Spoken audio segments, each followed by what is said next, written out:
Prions ensemble.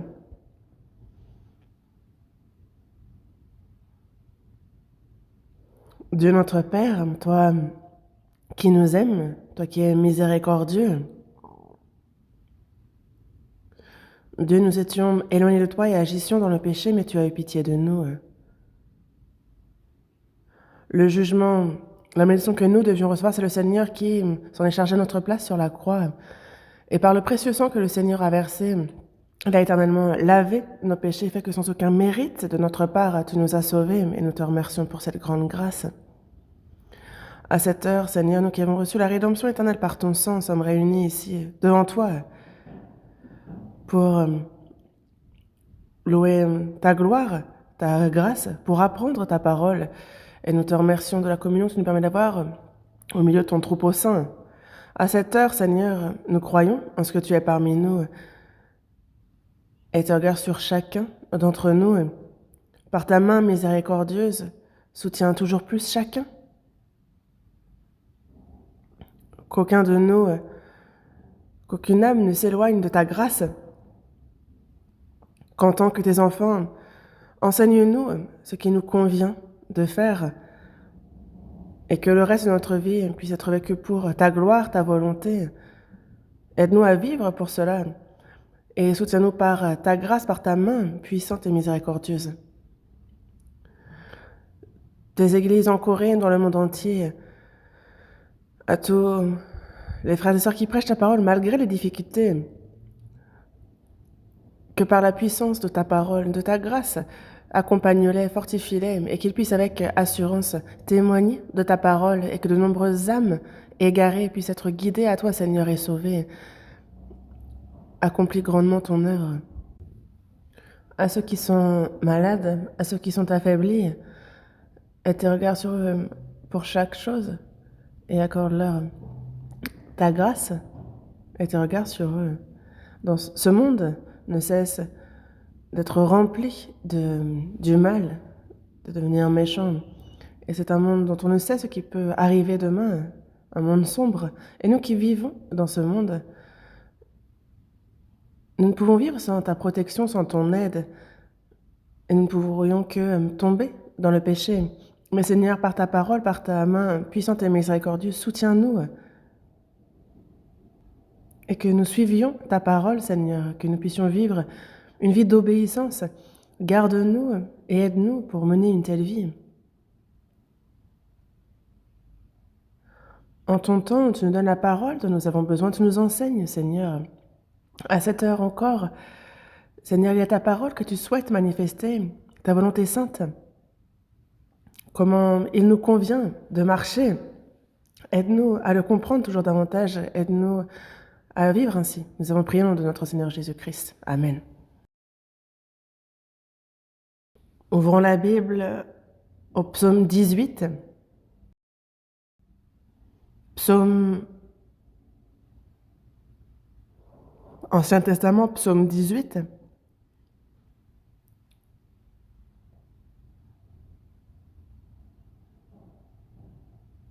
Psaume 18, verset 2. Lisons ensemble ce verset 2. Je t'aime, ô Éternel, ma force.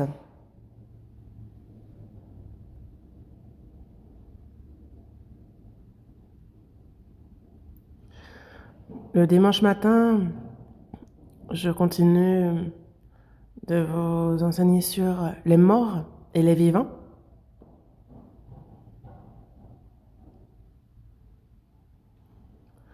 Le chrétien né de nouveau, régénéré, enfant de Dieu, donc les vivants. Et ceux qui n'ont pas encore vu leur âme être sauvés sont les morts. Leur âme, leur esprit est mort. Et leur vie sur cette terre, cette vie limitée en soi, ce temps sur cette terre aussi, est un peu comme un condamné à mort. Un condamné à mort ne connaît pas la date de son exécution, mais il sait que ce jour tombera. Et donc il a ce destin d'être tué. Et il y a de nombreuses personnes qui peuvent mourir bien plus vite qu'un condamné à mort. Et de nombreuses personnes,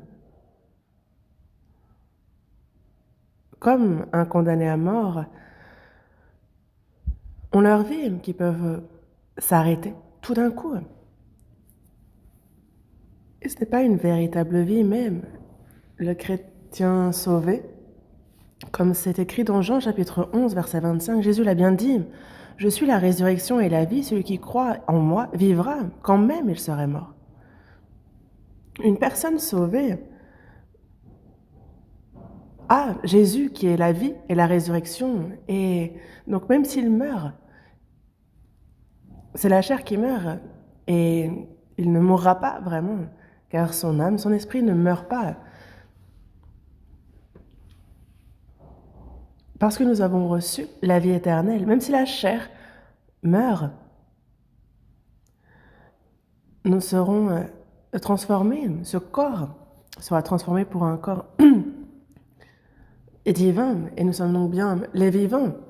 Et pourquoi est-ce que je continue à vous parler sous le même titre, les vivants, les morts, les vivants? C'est tellement différent. Les chrétiens nés de nouveau ont reçu l'amour de Dieu, ont reçu la vie de Dieu. Ils sont enfants de Dieu et héritiers de Dieu. Nous gardons l'amour de Dieu dans notre cœur et nous vivons avec cet amour. Nous vivons dans la vie du Seigneur, nous avons l'espérance.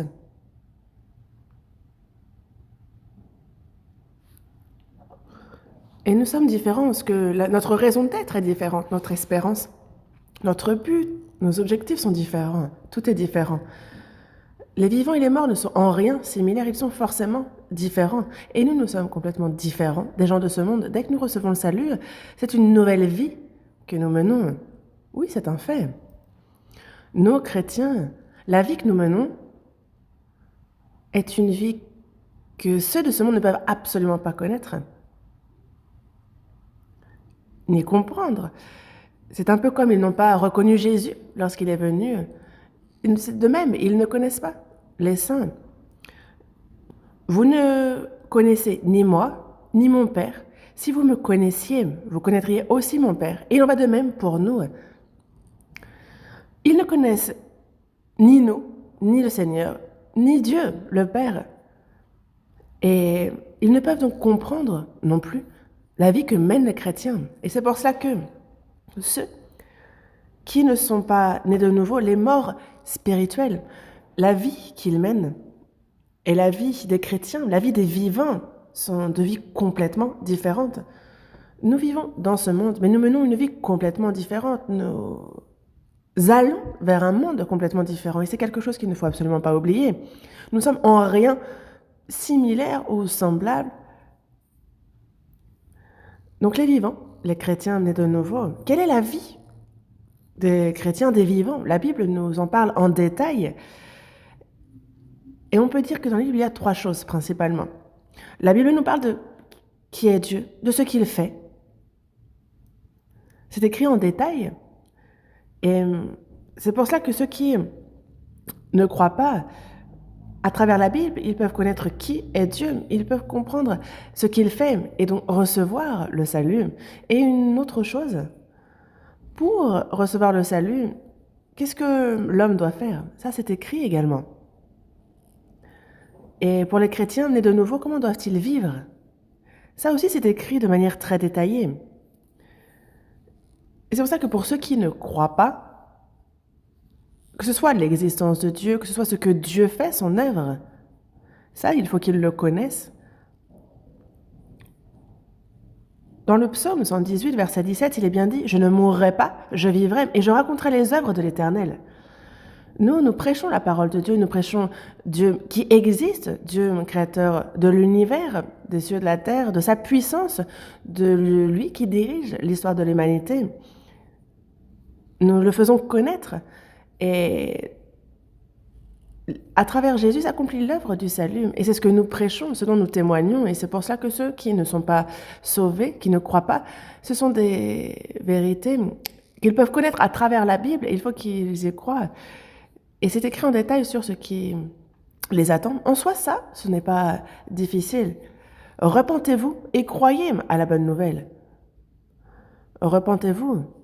Reconnaissez que devant Dieu, vous êtes un misérable pécheur.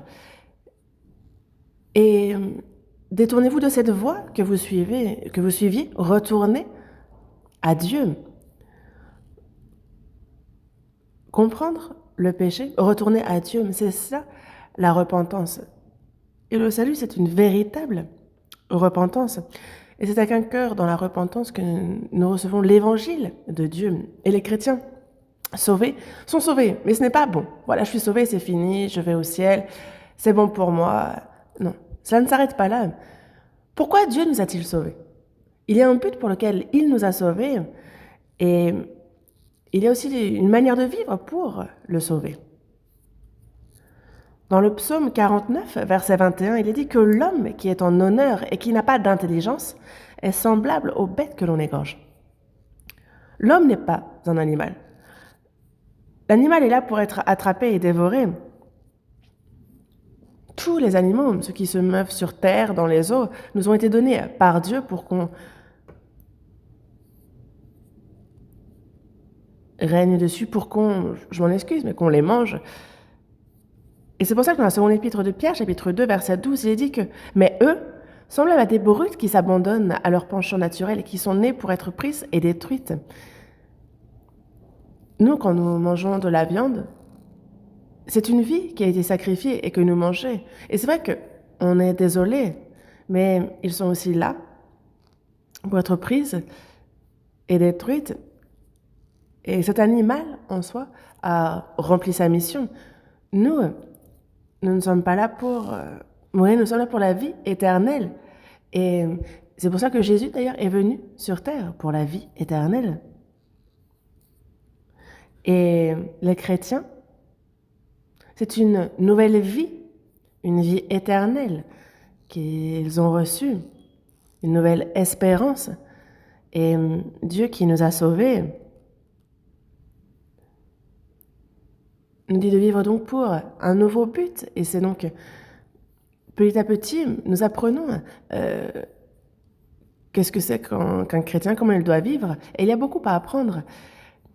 Et nous apprenons un à un ce qui concerne ces choses et nous les appliquons un à un. Et petit à petit, nous comprenons davantage de choses. Ce n'est pas « je viens le dimanche, je chante, je prie ». On n'est pas là pour dire « bon, début du culte, fin du culte ». Non. Le culte, en soi, pour les chrétiens sauvés, c'est offrir notre corps comme un sacrifice vivant, saint, agréable à Dieu, ce qui sera de notre part un culte raisonnable. Et il ne faut pas se conformer au siècle présent, mais être transformé par le renouvellement de l'intelligence afin qu'on discerne quelle est la volonté de Dieu, ce qui lui est agréable, bon et parfait. Il nous faut discerner quelle est la volonté de Dieu, voir ce qui est bon, agréable et parfait, et une fois qu'on l'a compris, vivre ainsi. Et c'est cela, le culte raisonnable. Depuis le jour de notre salut jusqu'au jour où nous retrouverons le Seigneur, c'est un culte continu. Et c'est ça, la vie du chrétien. Chrétien, ce n'est pas « je vais à l'église, je participe aux différents rites, je chante, je donne quelques sous ». Non, les religieux le font très bien, et ils sont même bien plus zélés. Et regardez un peu les bâtiments, que ce soit les catholiques, que ce soit les musulmans, voyez les bâtiments qu'ils construisent. Et je suis allée au Myanmar et les bouddhistes, comment on appelle ça? Les temples bouddhistes, c'est la première fois que j'en ai vu des aussi grands. Il y a des centaines de Bouddhas à l'intérieur et ils continuent d'agrandir constamment.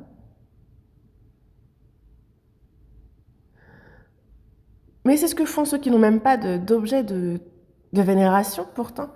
Et nous, si on ne fait pas attention, on n'est pas dans la religion, on ne mène pas une vie religieuse. Non. Mais parce que la chrétienté est devenue une religion alors qu'il ne faut pas. Quelle est la vie du vivant? La Bible, nous continuons à l'étudier sous cet angle.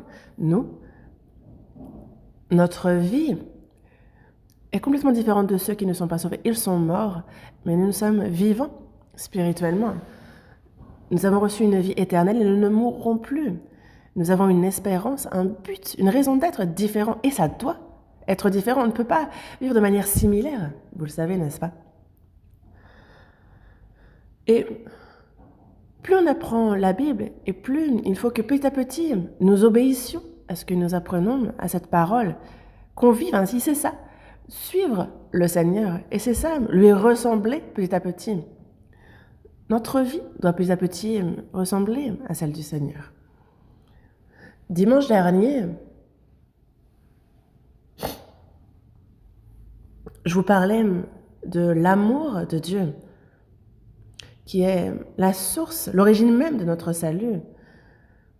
Dans 1 Jean chapitre 4, verset 16, il dit « Et nous avons connu l'amour que Dieu a pour nous et nous y avons cru. Dieu est amour. »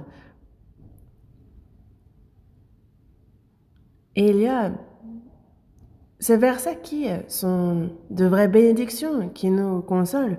Dieu est amour et il nous a aimés lui, ce Dieu si saint, si parfait, et il nous a aimés nous, pécheurs.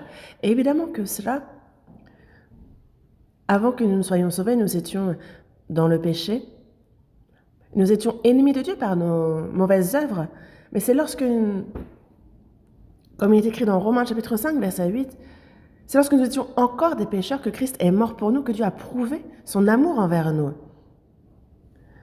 Dieu nous a aimés. Et ce sont les versets les plus surprenants qu'on peut lire dans la Bible. S'il n'y a pas l'amour de Dieu, alors pas une seule personne ne pourrait être sauvée. Mais nous avons connu l'amour que Dieu a pour nous et nous y avons cru parce que Dieu a tant aimé le monde qu'il a donné son Fils unique afin que quiconque croit en lui ne périsse point, mais qu'il ait la vie éternelle. Jésus a été fait homme, il est venu sur terre, il a été crucifié, mais il a versé tout son sang, il a connu la honte, la souffrance sur la croix. Et c'est lui qui, à notre place, a reçu toute malédiction, tout jugement. Et c'était là l'amour de Dieu. Il donna son Fils unique en victime expiatoire, afin que quiconque croit en lui ne périsse point, mais qu'il ait la vie éternelle. Quand on dit croire, c'est croire en l'amour de Dieu. Et dans Romains chapitre 8, verset 32, il dit « Lui, qui n'a point épargné son propre Fils, mais qui l'a livré pour nous tous, comment ne nous donnerait-il pas aussi toutes choses avec lui ?» C'est ici l'amour de Dieu. Son Fils unique, son seul. Est-ce qu'il y aurait quelqu'un dans cette situation qui donnerait son unique à la place de quelqu'un d'autre pour nous? Non, mais Dieu l'a fait, mais Dieu qui est le créateur des cieux, de la terre. Le Père, le Fils, le Saint-Esprit, cette Trinité, on a le Fils, donc le Fils unique de Dieu. Il ne l'a point épargné, mais il l'a livré pour nous tous. C'est là l'amour de Dieu. Et cet amour-là, nous l'avons compris un peu, et c'est pour cela que nous avons reçu le salut. Et une fois sauvés, nous continuons à apprendre sur cet amour. Quand on est enfant, nous savons que notre Père, notre Mère nous aiment, mais on ne sait pas à quel point. C'est au cours de la vie que nous sommes aimés, que nous voyons combien cet amour des parents est grand pour nous. On les voit se sacrifier, on les voit, et c'est là qu'on comprend davantage. Et c'est pour ça que nous, quand nous avons reçu le salut, nous avons simplement reçu le salut, le pardon de nos péchés. Mais après notre salut, on apprend à connaître avec tous les saints la largeur, la longueur, la profondeur, la hauteur, l'amour de Christ. Comme c'est écrit dans Éphésiens chapitre 3.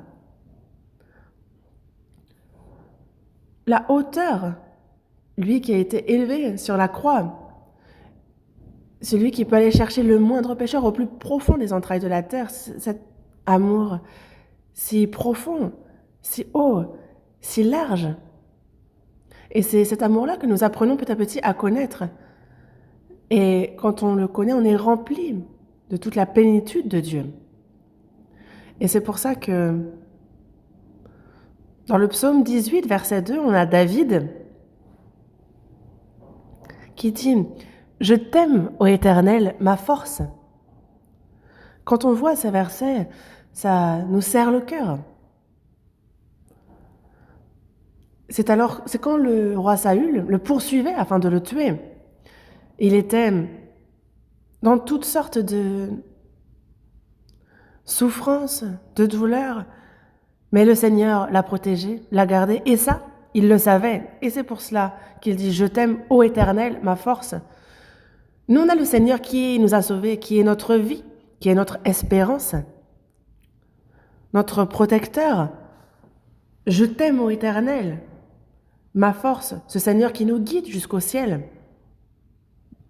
Il est notre vie, notre force.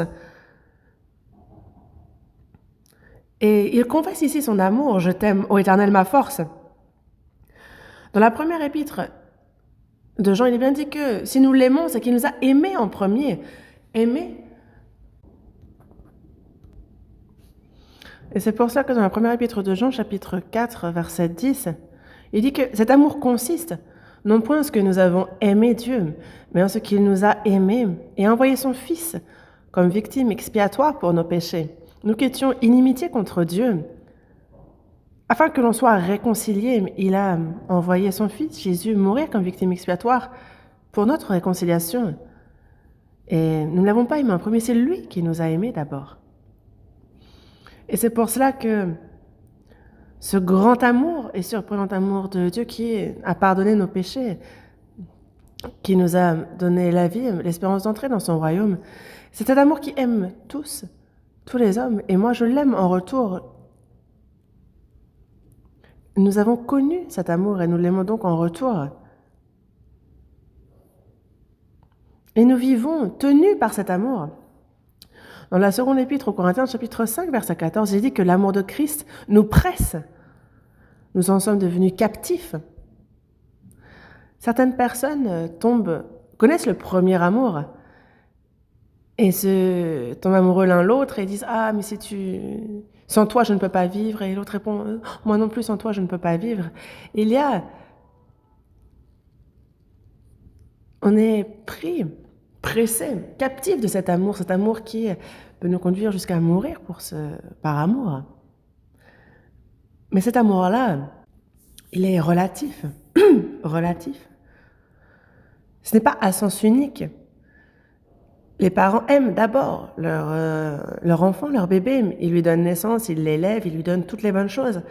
Et cet enfant qui a reçu tout cet amour, parce qu'il a reçu cet amour, il aime en retour ses parents. Un mari qui aime sa femme, la femme qui reçoit cet amour aime en retour son mari. L'amour, en fait, on réagit à cet amour.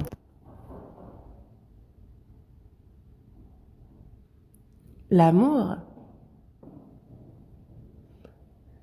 si on aime mais que nous ne sommes pas aimés en retour, alors c'est vraiment un malheur. Si j'ai reçu l'amour mais que je ne peux pas le rendre en retour, c'est également malheureux. En fait, c'est quelque chose de relatif au sens où si on reçoit, on veut donner, si on donne, on veut recevoir. Il n'y a pas de « Ah ben, je t'aime, mais si tu ne m'aimes pas, ça va ». Et si j'ai reçu de l'amour, un grand amour, mais que je n'ai aucun moyen de rendre cet amour, alors c'est vraiment quelque chose de malheureux. Mais nous avons reçu ce grand et surprenant amour de Dieu. Mais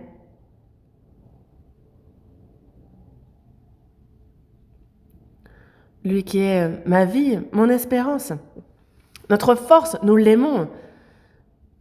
Et la Bible nous parle en détail de comment vivre pour lui rendre cet amour.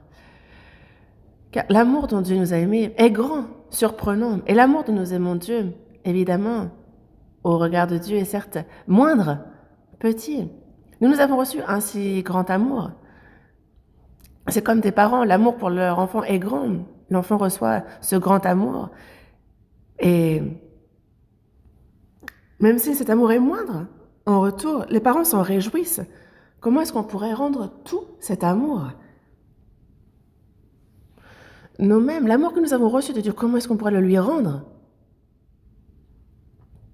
On ne peut pas même louer tout l'amour que nous avons reçu. La grâce, l'amour que nous avons reçu, nous ne pouvons le rendre. Avec mon faible cœur et corps, je veux pourtant le servir. J'ai un cœur faible, j'ai un corps affaibli aussi, mais je veux servir le Seigneur.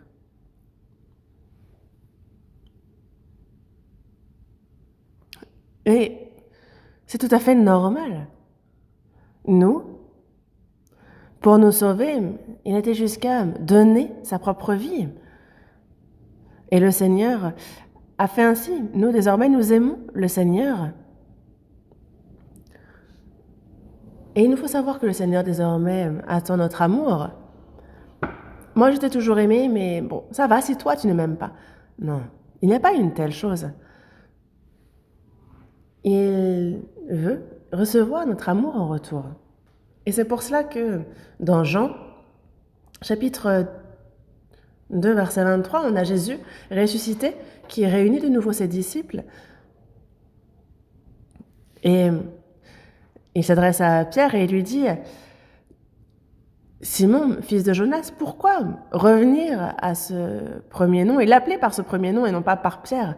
Mais c'est pour ce nouveau départ. Reprenons au début, recommençons. C'est ce qu'il dit par là. Et c'est un nouveau départ, justement, à côté de la mer de Galilée.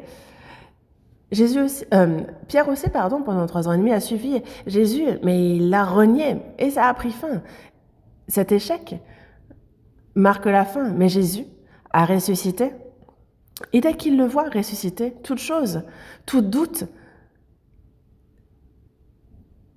a disparu. Désormais, il croit en Jésus et c'est un nouveau départ. Et c'est ça. Notre marche, notre vie de foi commence quand justement nous comprenons cet amour. C'est là que les choses commencent. Et Jésus lui pose la question, m'aimes-tu plus que tout ceci? Et que s'est-il passé? Pierre s'est véritablement humilié. Car à l'époque, il n'avait pas pensé que Jésus mourrait, il pensait qu'il deviendrait roi. Mais lorsqu'il le comprit, lorsqu'il comprit que Jésus était mort à sa place pour le pardon des péchés, alors, véritablement, à partir de ce moment-là, il peut aimer le Seigneur. Et il le lui dit bien à Jésus. Seigneur, tu sais que je t'aime. Tu sais que désormais, véritablement, je t'aime. J'ai dit que je ne te renierais pas, même s'il fallait que je meure. Et pourtant, tu m'as dit que, avant que le coq ne chante 2 fois, je te renierai 3 fois. Et c'est ce qui s'est passé. Donc c'était ce Pierre humain qui ne pouvait véritablement aimer le Seigneur Jésus parce qu'il n'avait déjà pas compris l'amour du Seigneur. Et ça, Pierre l'a compris. Mais désormais, Pierre a compris l'amour du Seigneur. Et il peut désormais suivre le Seigneur partout. Et aimer le Seigneur par-dessus tout. C'est à 3 reprises que Jésus lui pose la même question. Et c'est à 3 reprises que Pierre lui répond, « Seigneur, tu sais que je t'aime. » Et le Seigneur s'adresse à chacun d'entre nous. Et toi, et toi, et toi, est-ce que tu m'aimes plus que tes parents? Plus que ceux-ci? Plus que ton fils? Plus que tes frères et sœurs? Est-ce que tu m'aimes plus que tout ceci? Pourquoi? Et il y en a qui sont là, ah mais le Seigneur il est un peu égoïste quand même de demander de l'aimer lui et seulement lui. Non, voyez à quel point il nous a aimés. C'est pour ça que nous pouvons l'aimer en retour. Même si nous mourions, 100 fois, nous ne pourrions rien rendre l'amour qu'il a eu pour nous. Le Seigneur nous demande de l'aimer par-dessus tout. Et il a tort de faire cela? Non. C'est évidemment ce qu'il faut que nous fassions. Une personne qui aimerait ses parents, ses enfants, ça va plus que lui, n'est pas digne de lui. Il est correct de l'aimer par-dessus tout. Le Seigneur, pour nous sauver, a laissé derrière le trône de gloire. Il est venu dans ce monde méchant et corrompu. Il est venu souffrir des souffrances que nous, humains, connaissions. Il a vécu dans une famille pauvre durant une trentaine d'années, pendant 3 ans et demi. Il a souffert et il est mort pour nous. Pourquoi? Pour nous sauver. Par amour pour nous. Comment est-ce que nous aurions pu recevoir le salut sans cet amour-là? Et Jésus est l'incarnation même de cet amour, de l'amour de Dieu. Et quand on a compris cet amour, alors toutes les choses de ce monde deviennent minimes. Et aimer le Seigneur par-dessus toutes ces choses est une évidence. Et si ce n'est pas le cas, c'est que la personne n'a pas encore tout compris sur cet amour. Le Seigneur nous demande, et il faut que nous répondions, comme Pierre. Seigneur, tu sais que je t'aime. Le Seigneur sait.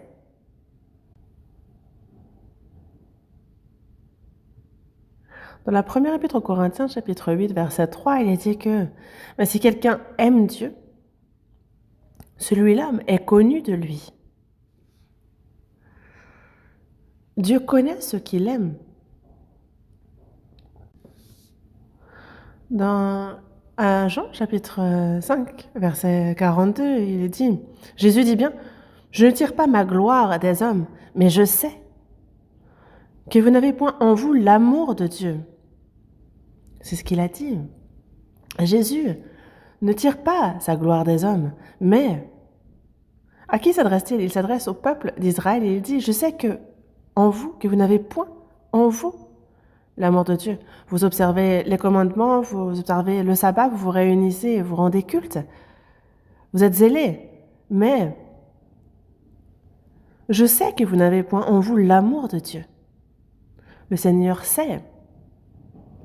Nous aussi, il sait si nous aimons le Seigneur ou non. Seigneur, tu sais que je t'aime. Il le sait, évidemment. Et il sait également à quel point nous l'aimons. Ceux qui ne l'aiment pas savent quand les personnes savent quand elles ne sont pas aimées. Et Jésus a bien dit, je sais que vous n'avez pas en vous l'amour de Dieu. Je sais.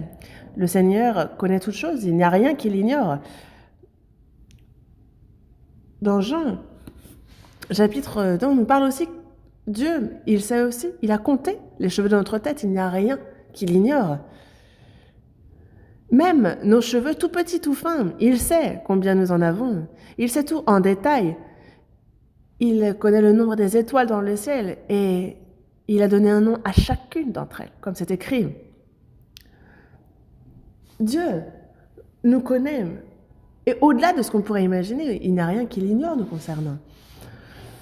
Il n'y a rien qu'il ignore, rien qui lui soit impossible. Dans tous les cas, il sait. Et à cette heure encore,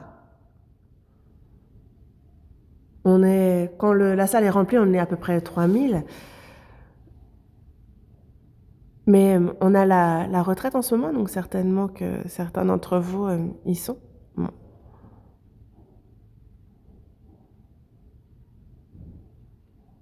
Mais quel que soit le nombre de milliers que nous sommes, le Seigneur regarde chacun d'entre nous, vous le saviez.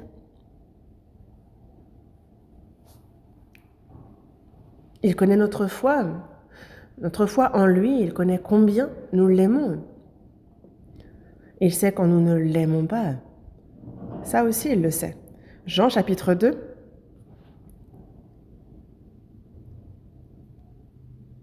L'Évangile selon Jean chapitre 2.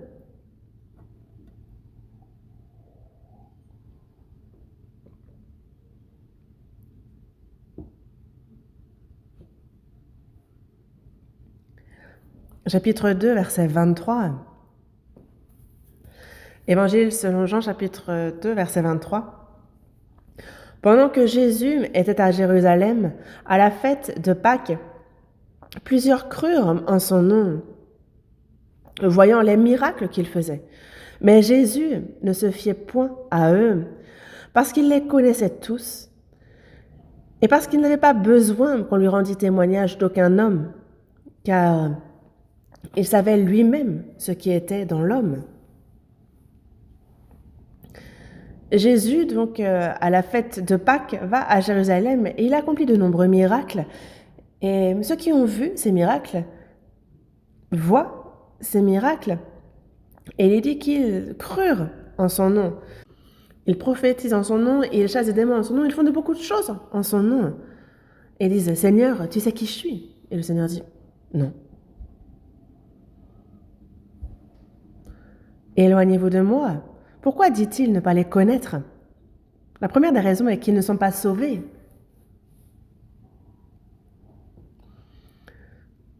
Et vous pensez qu'en faisant ces choses, le Seigneur allait apprécier? Une personne non sauvée, même si elle guérit des maladies, même si elle prophétise, parce qu'elle peut, même sans être sauvée, mais alors, le Seigneur ne reconnaît pas une telle foi. Dans Luc chapitre 13, les portes du ciel sont fermées et à l'extérieur, quelqu'un frappe. Seigneur, ouvre. Et le Seigneur dit, je ne sais d'où vous êtes. Hein? Tu ne sais pas qui nous sommes. Nous avons mangé devant toi, tu nous as enseigné. Nous étions proches avec toi. Mais le Seigneur, jusqu'au bout, dit, je ne sais pas d'où vous êtes. Éloignez-vous de moi. Voyez un peu, le Seigneur sait toutes choses.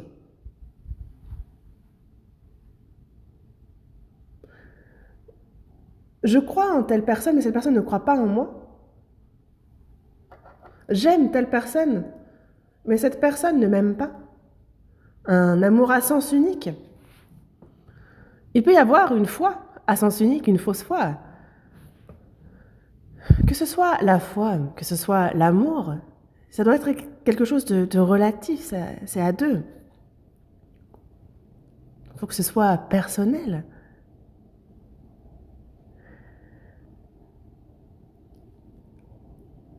Et dire de notre bouche Jésus ne fait pas que nous sommes reconnus par Jésus.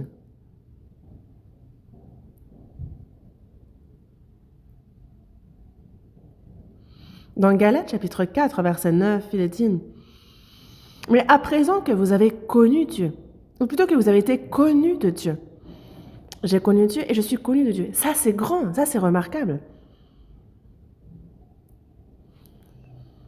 Je peux connaître une personne et cette personne ne me connaît pas. Ça, connaître, ça doit être aussi relatif et non pas à sens unique. La personne dit « Ah, je connais bien cette personne. » Mais si on en a cette personne, « Ah, est-ce que tu connais cette personne ?» Elle fait « Ben non, moi je la connais pas. » Imaginez un peu. Donc, il nous faut et connaître le Seigneur, il faut surtout que le Seigneur nous connaisse.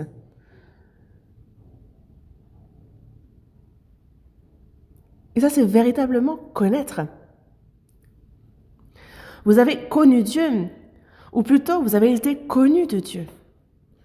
Il a dit nous connaître.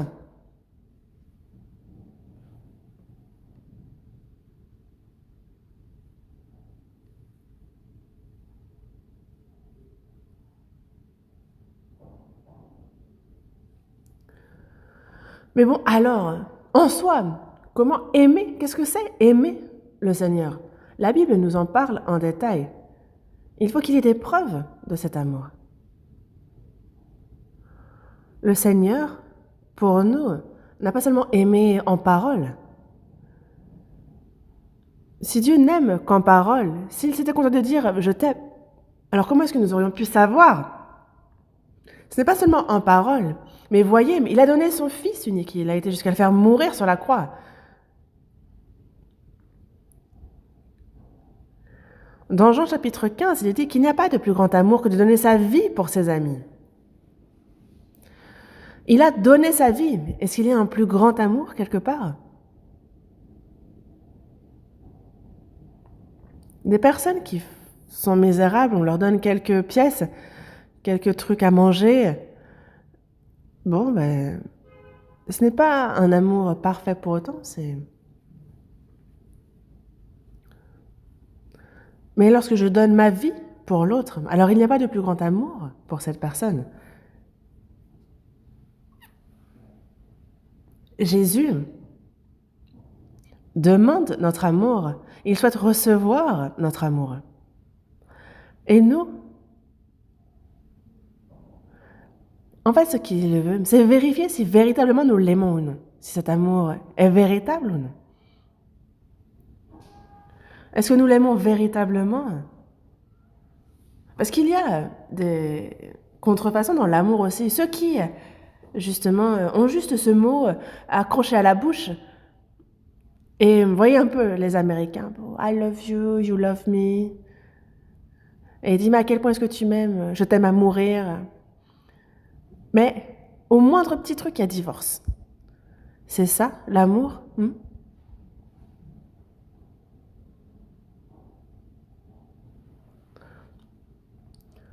L'amour est sans fin.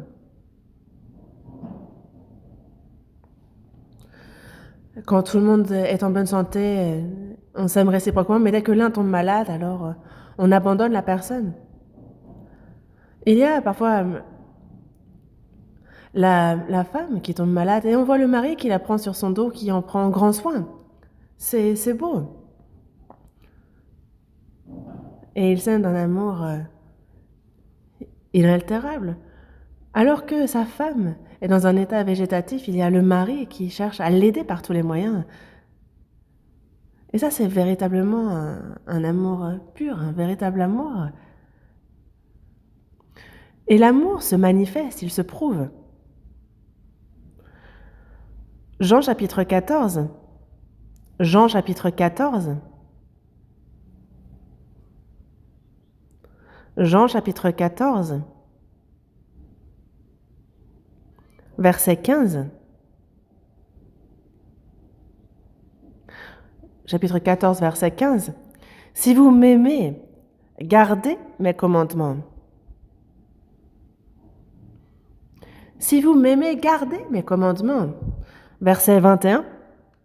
Celui qui a mes commandements et qui les garde, c'est celui qui m'aime. Et celui qui m'aime sera aimé de mon Père, je l'aimerai et je me ferai connaître à lui. Ici, cela se répète. Celui qui m'aime garde mes commandements. Et voici ce qu'il nous ordonne. Il nous le dit.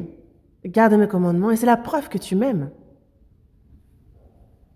Dieu, le Seigneur pour nous aimer, est mort pour nous, à notre place. Il nous a ainsi sauvés. Nous, quelle est la preuve que nous aimons le Seigneur? C'est garder ses commandements. Celui qui a mes commandements et qui les garde, c'est celui qui m'aime. Et celui qui m'aime sera aimé de mon Père. Ici, vous avez plusieurs enfants.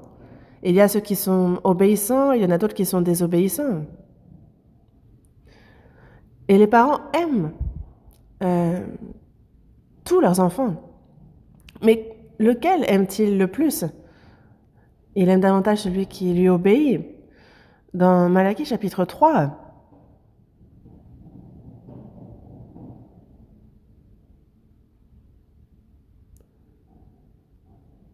il a dit, justement, prendre soin de nous comme des parents de leurs enfants.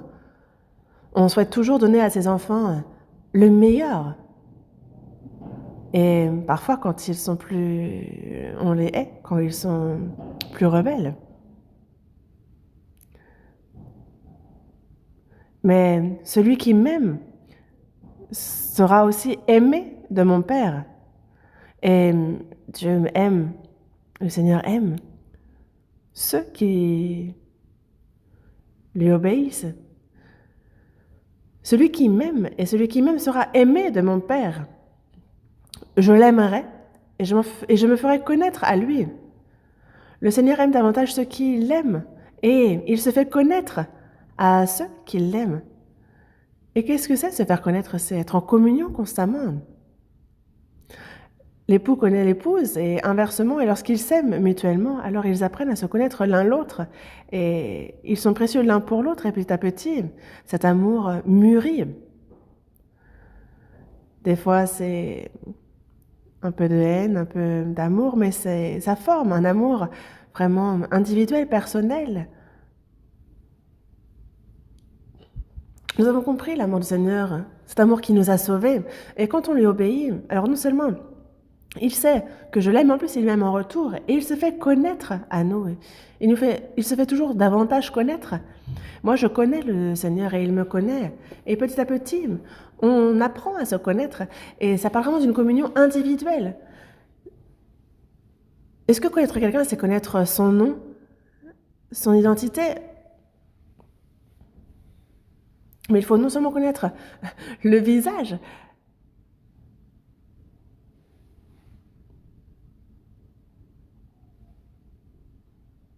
et ils disent qu'il faut connaître ce qui est au cœur surtout. Il nous faut connaître cette personne individuellement, la personnalité de cette personne. Il faut se connaître personnellement. Et le Seigneur a manifesté son amour. Et si nous n'avons pas d'amour pour le Seigneur, alors même si on regarde, on lit la Bible, on ne la comprend pas bien, on ne la connaît pas. Il nous faut connaître Dieu, le Seigneur, le Saint-Esprit, et plus on apprend à les connaître, et plus en proportion notre foi va croître. Ce ne sera plus seulement de la connaissance, mais ce sera vraiment personnel. Alors, c'est une véritable communion qui s'établit avec le Seigneur. La véritable communion, c'est justement lorsqu'il y a sincérité des deux côtés, parce que si une personne est honnête, sincère, mais que l'autre ne l'est pas, alors il ne peut pas y avoir de sincère relation, communion. C'est vraiment cette sincérité commune qui va faire qu'il y a communion. L'amour humain est véritablement instable. On s'aime d'un coup et on se sépare d'un coup. C'est très égoïste. L'homme recherche vraiment ses propres désirs et on voit combien c'est égoïste. Et verset 24, Jean chapitre 14, verset 24, « Celui qui ne m'aime pas ne garde point mes paroles. Et la parole que vous entendez n'est pas de moi, mais du Père qui m'a envoyé. »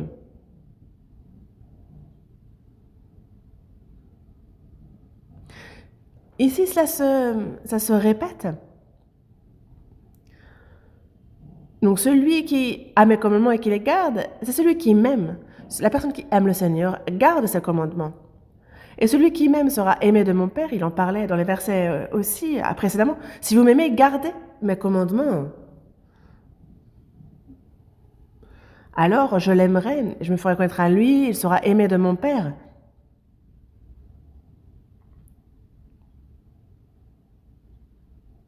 Donc celui qui aime et celui qui aime sera aimé de mon Père, je l'aimerai et je me ferai connaître à lui. Et quand il y a une personne qu'on aime, on a envie de vivre éternellement avec elle, n'est-ce pas? C'est une histoire un peu différente, mais il y a ceux qui se marient, qui vivent ensemble, et quelle que soit la raison, il y en a, c'est pour gagner de l'argent, qu'ils se séparent pendant longtemps, ou c'est pour l'éducation des enfants que le mari est séparé et passe plusieurs années éloigné de sa famille. Ça, non, ce n'est pas bon. Pourquoi se marier alors, si c'est pour vivre séparément? Une personne qu'on aime, on la veut à nos côtés, on veut vivre ensemble. Je l'aimerai, je me ferai connaître à lui. Le royaume des cieux est un lieu où Dieu sera avec ceux qui l'aiment et que ceux qui l'aiment seront avec lui. Et pourquoi? Parce qu'il va être éternellement avec eux. Celui qui ne m'aime pas ne garde point mes paroles, et la parole que vous entendez n'est pas de moi, mais du Père qui m'a envoyé. Celui qui ne m'aime pas ne garde pas mes paroles. Et vous, dans votre cœur, c'est comment? Vous entendez ce verset et quand même vous vous dites, ouais, mais obéir, c'est dur. Faut se sacrifier, faut souffrir. Moi, j'ai la chair, j'ai telle et telle situation. Pourquoi tant d'excuses? Il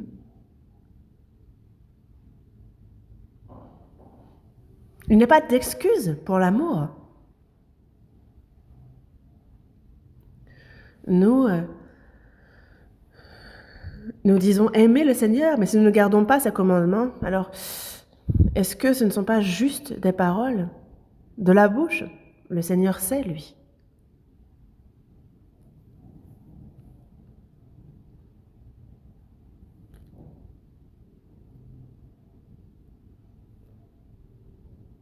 Et la parole que vous entendez n'est pas de moi, mais du Père qui m'a envoyé. Aimer le Seigneur, c'est aimer Dieu.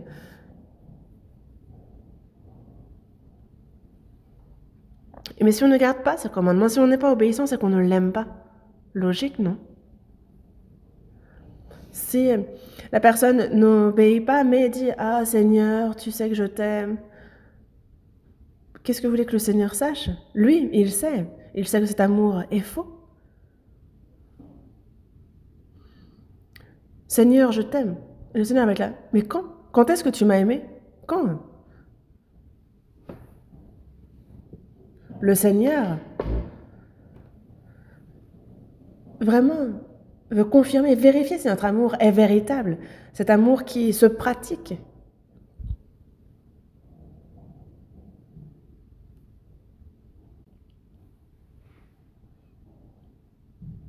Dans la première épître de Jean, chapitre 5, verset 3, il est dit que l'amour de Dieu consiste à garder ses commandements. L'amour de Dieu consiste à garder ses commandements, les commandements du Seigneur. Quand on parle de commandements, ne compliquez pas les choses, c'est la parole. Il ne nous demande pas de faire l'impossible. L'amour de Dieu consiste à garder ses commandements. Voyons dans Ézéchiel chapitre 33. Ouvrons un instant la Bible à Ézéchiel chapitre 33. C'est après Jérémie, Ézéchiel chapitre 33. Versets 31 à 33.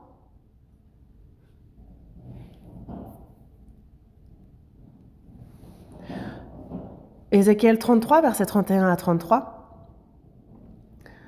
Je lis. Et ils se rendent en foule auprès de toi, et mon peuple s'assied devant toi.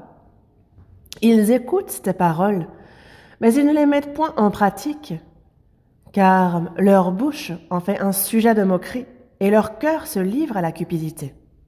Voici, tu es pour eux comme un chanteur agréable, possédant une belle voix et habile dans la musique. Ils écoutent tes paroles, mais ils ne les mettent point en pratique. Quand ces choses arriveront, et voici, elles arrivent, ils sauront qu'il y avait un prophète au milieu d'eux.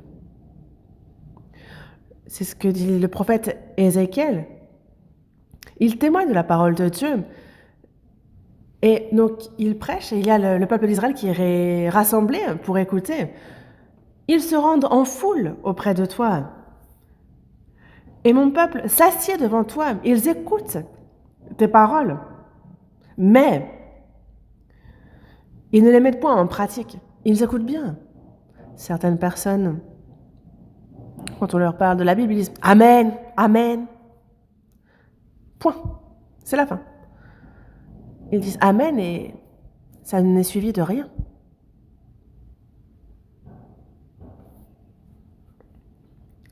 Ils écoutent tes paroles, mais ils ne les mettent point en pratique, car leur bouche en fait un sujet de moquerie et leur cœur se livre à la cupidité.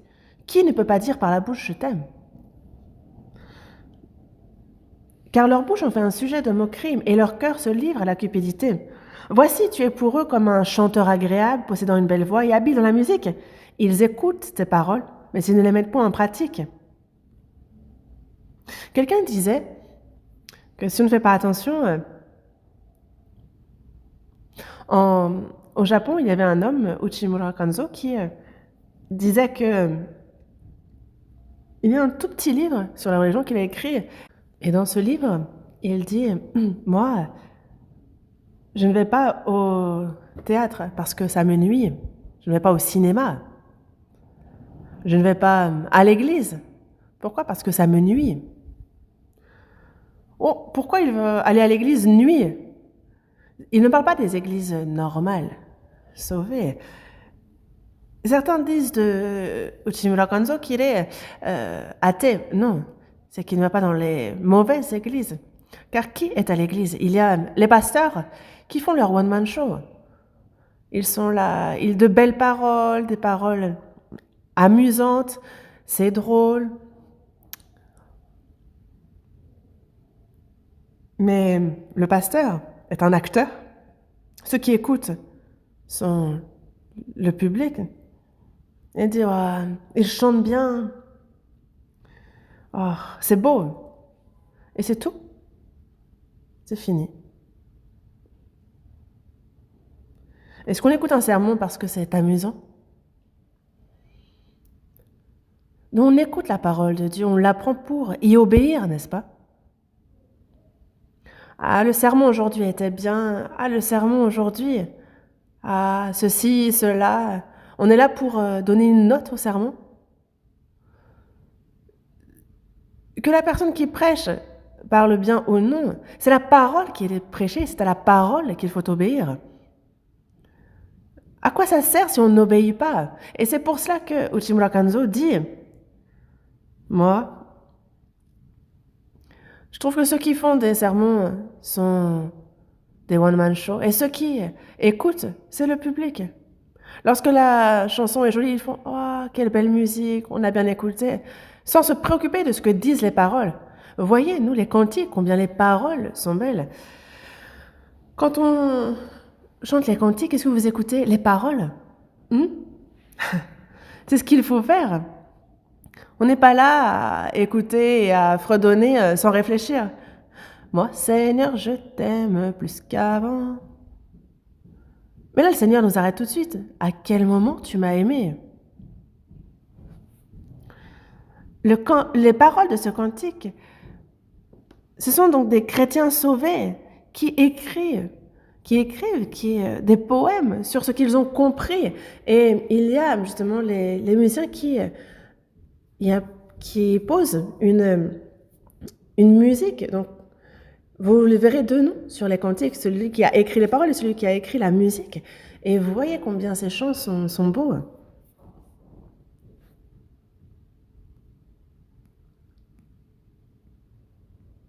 Et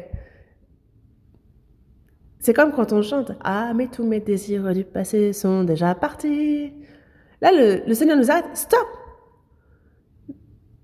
Tu chantes, mais à quel moment tous tes désirs du passé sont passés alors que tu en es complètement rempli?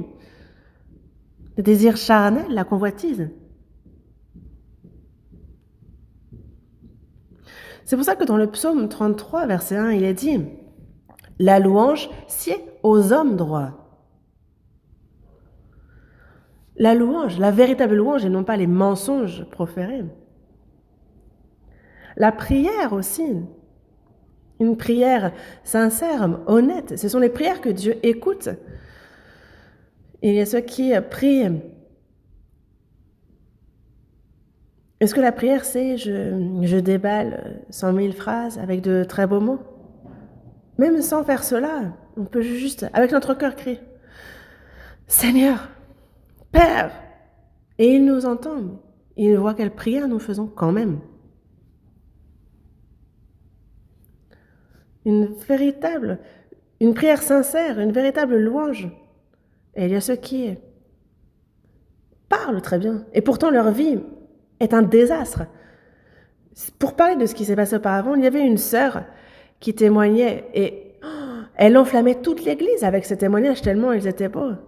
Et elle allait ici et là témoigner. Mais plus tard, cette sœur, tous ont été déçus. Il faut que les témoignages soient liés à la vie qu'on mène. La prière aussi ne s'arrête pas au Amen.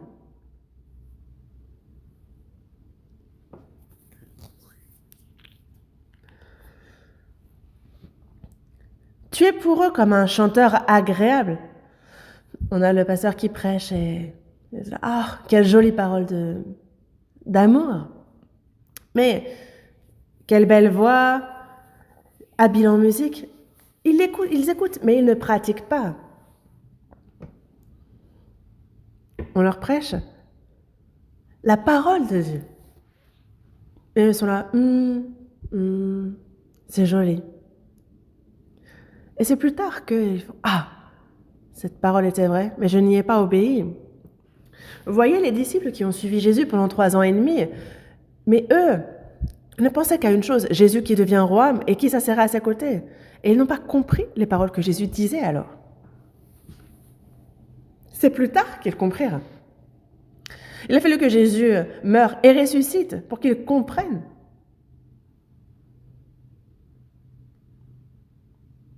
Nous, après notre salut, nous comprenons aussi.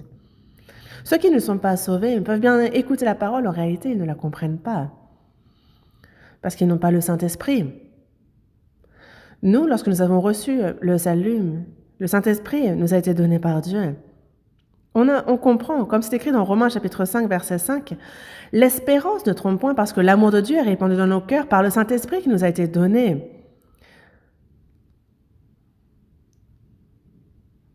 Le feu de l'amour est dans mon âme, le Saint-Esprit est venu, glorifions-le.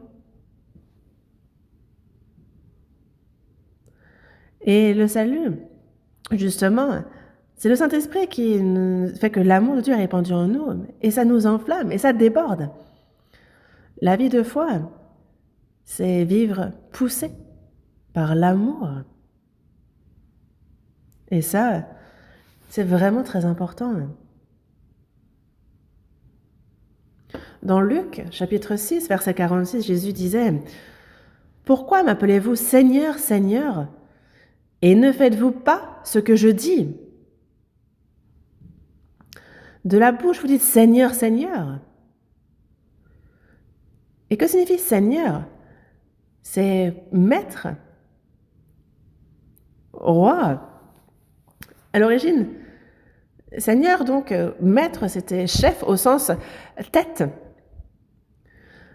Et Jésus, eh bien, le Christ, il est le chef, la tête de l'Église, et le corps obéit à la tête. Nous, quand on dit Seigneur, cela veut dire Seigneur, tu es ma tête. Et donc moi, je me soumets à ta volonté, je t'obéis.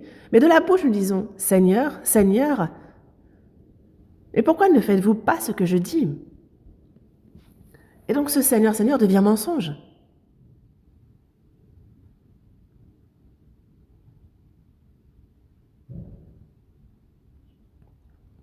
Voyons dans Marc, chapitre 7, verset 6. Marc, chapitre 7, verset 6.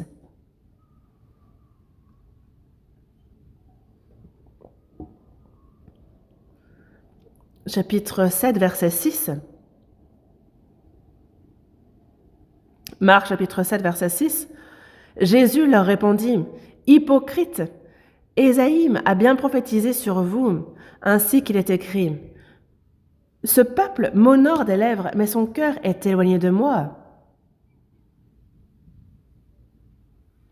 C'est en vain qu'il m'honore, en donnant des préceptes qui sont des commandements d'hommes. »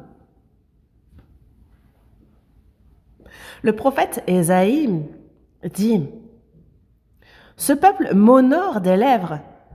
Par les lèvres, ils honorent Dieu. Saint, Saint, Dieu, Dieu de gloire, mon Père. » Ce peuple m'honore des lèvres, et ils le font même bien, mais son cœur est éloigné de moi. Mais le cœur est à des lieues de Dieu.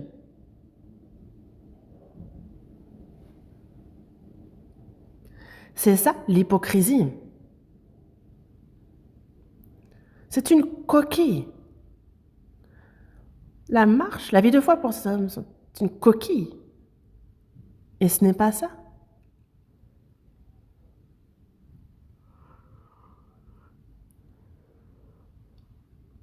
Nous, c'est pas seulement en parole qu'il nous faut aimer le Seigneur, parce que le Seigneur, lui, il ne nous a pas aimés seulement en parole, il a donné sa vie pour nous.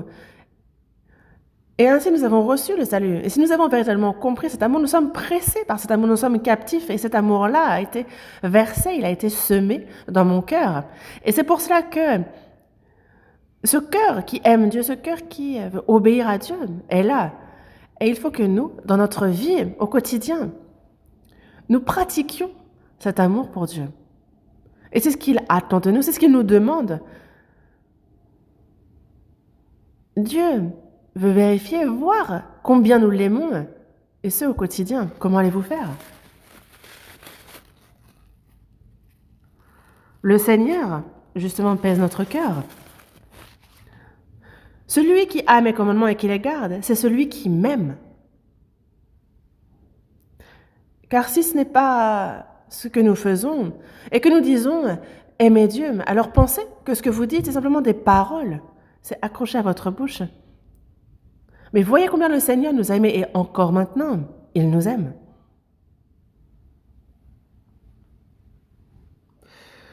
Jean, Évangile selon Jean, chapitre 13. Évangile selon Jean, chapitre 13. Évangile selon Jean, chapitre 13, verset 34. Verset 34 et 35. Lisons ensemble. Je vous donne un commandement nouveau. Aimez-vous les uns les autres, comme je vous ai aimé. Vous aussi, aimez-vous les uns les autres. À ceux-ci, tous connaîtront que vous êtes mes disciples, si vous avez de l'amour les uns pour les autres. Jésus dit nous donner un commandement nouveau. Pourquoi un commandement nouveau? Parce que le commandement ancien, on a le peuple d'Israël qui est sorti d'Égypte, on leur a donné les 10 commandements.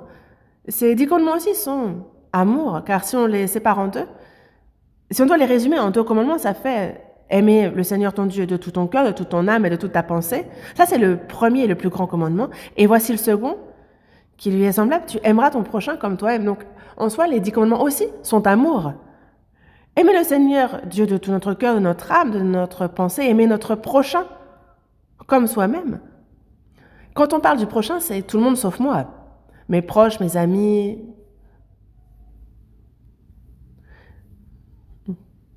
Aimer le Seigneur comme nous-mêmes, aimer notre prochain comme nous-mêmes. Si moi j'ai faim, donner à manger à ceux qui ont faim, donner des vêtements à ceux qui n'en ont pas. Est-ce que vous pouvez faire ainsi? Ceux qui ne sont pas sauvés ne peuvent aimer Dieu de tout leur cœur, de toute leur âme, de toute leur pensée. Comment pourraient-ils s'ils n'ont pas connu l'amour de Dieu? Il nous faut comprendre que, justement, Dieu nous a aimés de tout son cœur, de toute son âme, de toute sa pensée.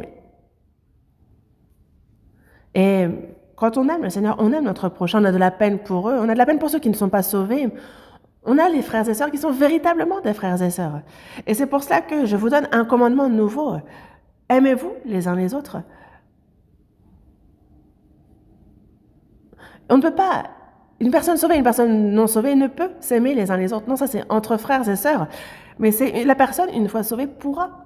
Justement, 2 personnes sauvées peuvent s'aimer mutuellement. Les parents et les enfants, les frères et les sœurs, le mari et la femme. Aimez-vous les uns les autres. C'est un amour personnel, réciproque. Comme je vous ai aimé, vous aussi, aimez-vous les uns les autres. À quel point? Le Seigneur nous a aimés et il faut l'aimer comme il nous a aimés. À quel point nous a-t-il aimés, le Seigneur? Il nous faut aimer, nous aimer les uns les autres autant que le Seigneur nous a aimés. Est-ce possible? Il faut le faire et c'est possible. Il ne va pas nous demander l'impossible. Mais c'est le résultat justement de nous qui avons compris l'amour de Dieu. Ceux qui aiment le Seigneur aiment les frères et sœurs. Et ceux qui aiment le Seigneur observent la parole. Et ceux qui observent la parole, qui gardent ses commandements, aiment les frères et sœurs, comme le Seigneur les a aimés. Et si nous ne faisons pas, il faut que l'on puisse petit à petit marcher sur cette voie. Et c'est un entraînement constant.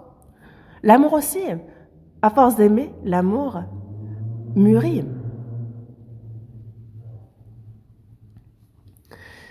Si vous vous aimez les uns les autres, à ceci tous connaîtront que vous êtes mes disciples, car tous nous regardent. Et comment savent-ils si nous sommes disciples ou non? Lorsque nous aimons les uns les autres, ils voient cela et ils disent « Ah, eux sont vraiment chrétiens, ils sont vraiment disciples du Seigneur. » Ils sauront que vous êtes disciples et eux-mêmes veulent devenir disciples. Et ils se demandent ah, « Est-ce que je ne pourrais pas devenir moi aussi comme eux? Je les envie. » Ah, vraiment, ce sont des chrétiens, vraiment, ce sont des disciples. Alors, c'est à ce moment-là que ces personnes-là aussi sont sauvées. Qu'est-ce qu'il nous faut montrer aux autres? Une personne sauvée, si dès que l'occasion se présente, elle se bat, elle se dispute, elle hait les autres et qu'elle parle d'amour.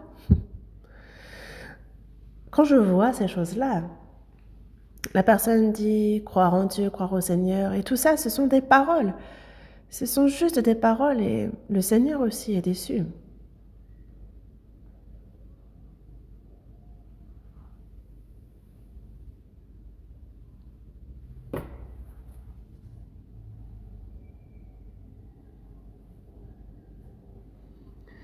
Jean, chapitre 13,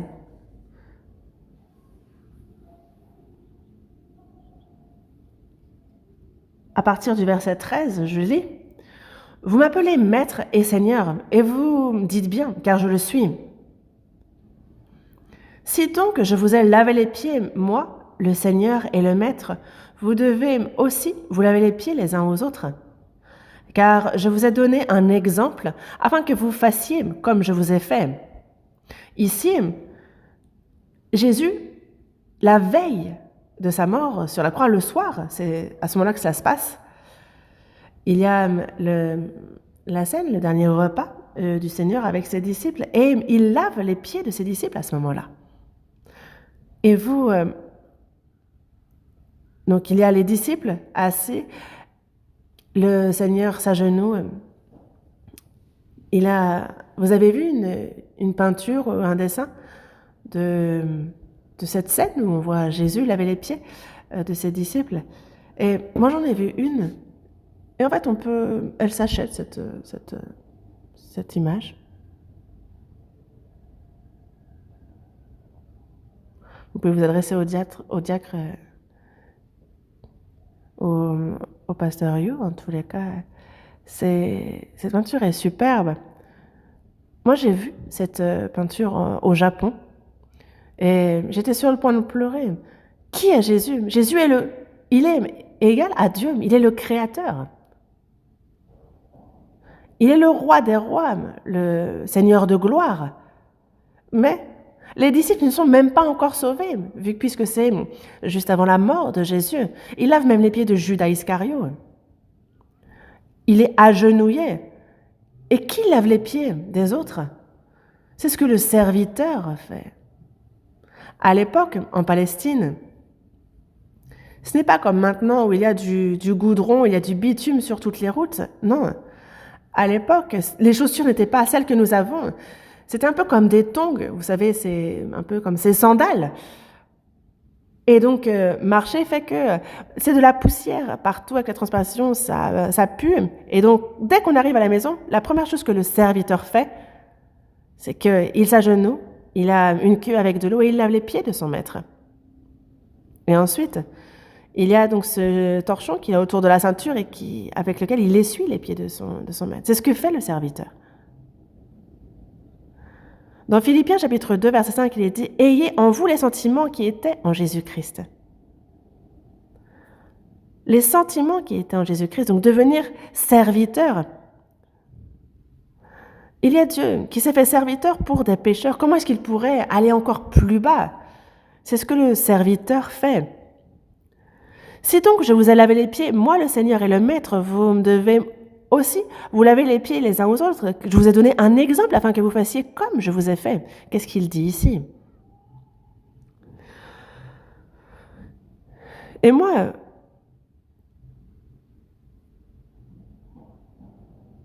j'étais dans le groupe d'élan juste avant de devenir prédicateur. En fait, il y avait beaucoup de... C'était bien longtemps avant que même je ne me marie. Et j'avais donc la dernière réunion avec le groupe des jeunes et j'ai voulu pratiquer ça. Enfin, je les ai tous pris. On était dans la même salle, personne ne pouvait partir. On a discuté pendant très longtemps et j'ai lavé les pieds de chacun.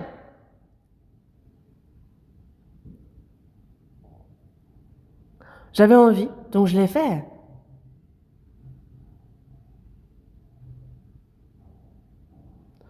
Mais laver les pieds les uns les autres, c'est justement c'est se servir comme serviteurs les uns les autres, c'est se laver, se purifier les uns avec les autres. Dans Galates, chapitre 5, verset 13, il dit « Frères, vous avez été appelés à la liberté.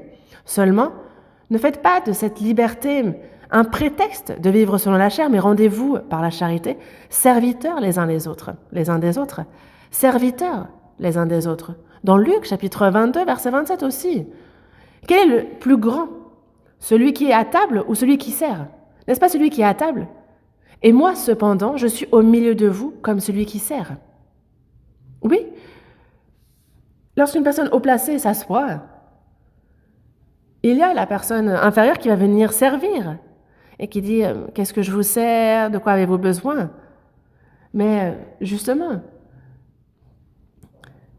le plus grand est celui qui est servi. Mais lui a dit « Moi, cependant, je suis au milieu de vous comme celui qui sert. Je suis venu et j'ai donné ma vie pour vous. Je suis venu non pour être servi, mais pour servir et donner ma vie, comme la rançon de plusieurs. » Mais il y a ceux qui cherchent à être servis, à être reconnus, et qui méprisent les autres. Mais ça, ce ne sont pas les sentiments de Christ.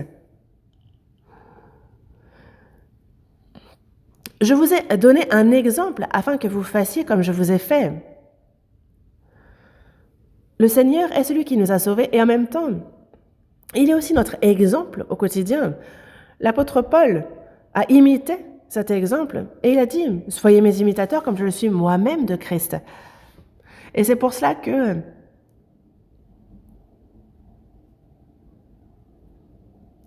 comme le serviteur lave les pieds de son maître, nous aussi, on couvre les défauts les uns des autres, on se sert les uns les autres. Est-ce qu'on peut mener une telle vie? C'est ça, ressembler au Seigneur. Et il nous dit de faire ainsi. La chair n'aime pas ça. Vous allez vous dire, mais qui suis-je? La personne va s'élever toute seule.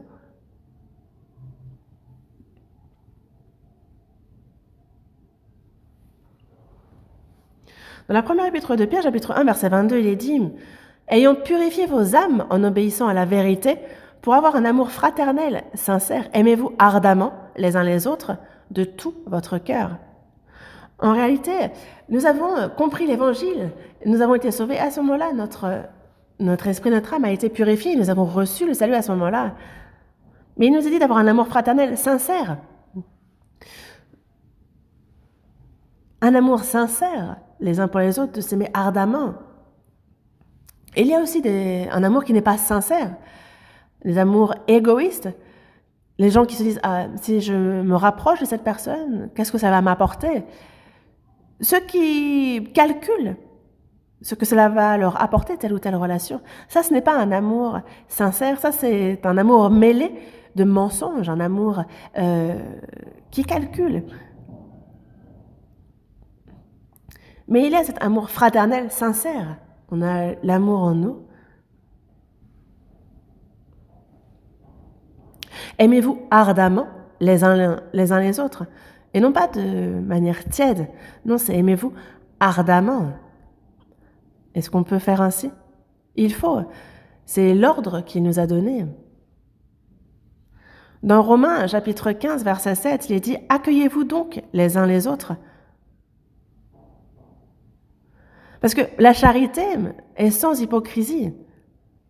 Donc c'est par amour fraternel qu'il faut être plein d'affection les uns pour les autres. La charité, qu'elle soit sans hypocrisie, qu'on s'aime d'un amour fraternel, qu'on soit plein d'affection les uns pour les autres.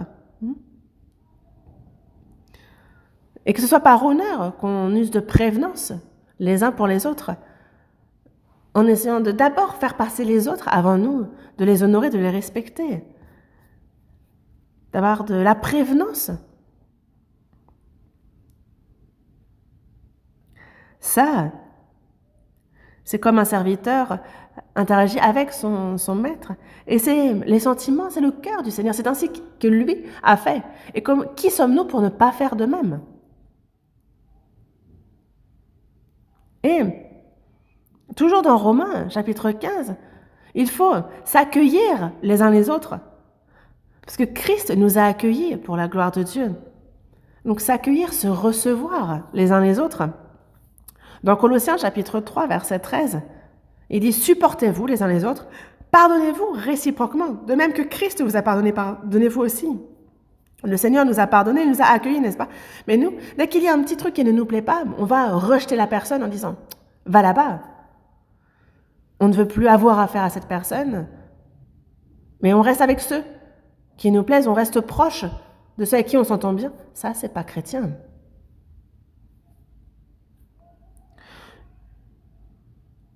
Jésus savait bien que Judas le livrerait, et pourtant, il est resté proche.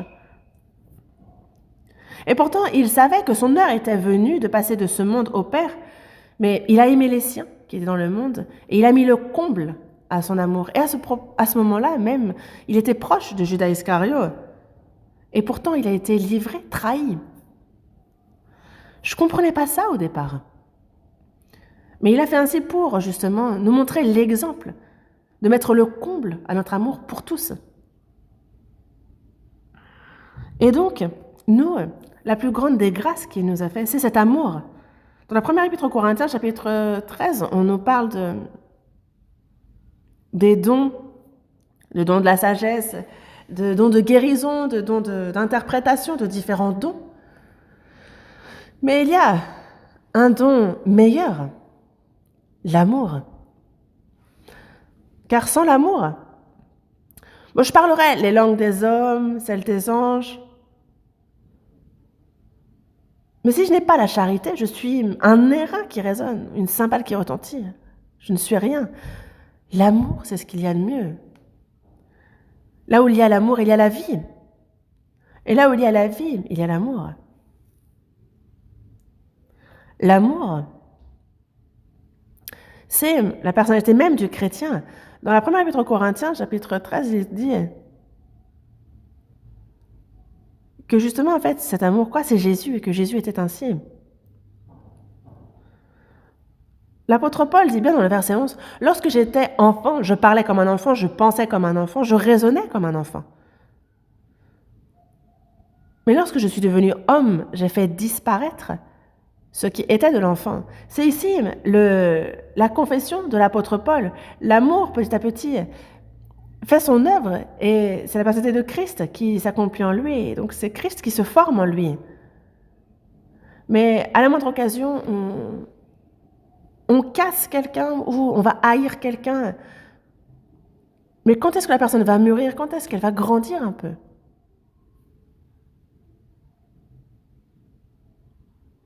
Les parents élèvent leurs enfants, et lorsque l'enfant est immature, ils se disent, mais quand est-ce qu'il va grandir?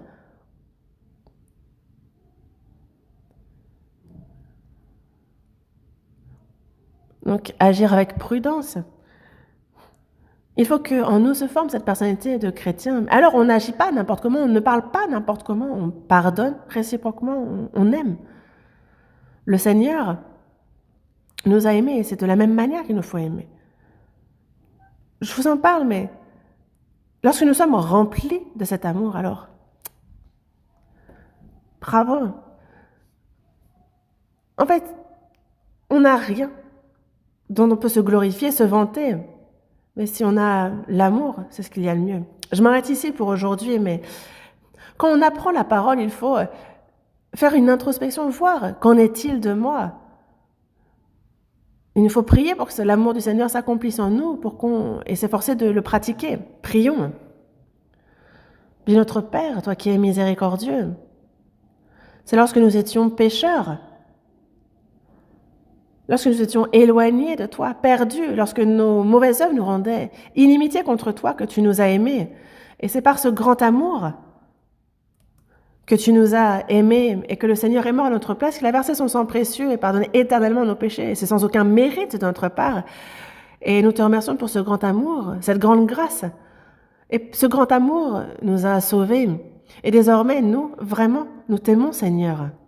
Et le reste de notre vie, nous voulons la vivre pour toi, en obéissant à ta parole. Et parce que nous t'aimons, nous voulons aimer les frères et sœurs, et que nous puissions vivre le reste de notre vie pour toi. Et soutiens notre cœur, et que nous soyons poussés, pressés par ton amour le reste de notre vie. Guide-nous dans ce sens, Seigneur, comme tu nous as aimés, que nous puissions nous aimer les uns les autres, et que tous puissent savoir que nous sommes tes disciples, que cela se manifeste, aide-nous. Que le reste de notre vie, Seigneur, soit sous le règne de ta parole. Nous avons prié au nom du Seigneur Jésus-Christ. Amen.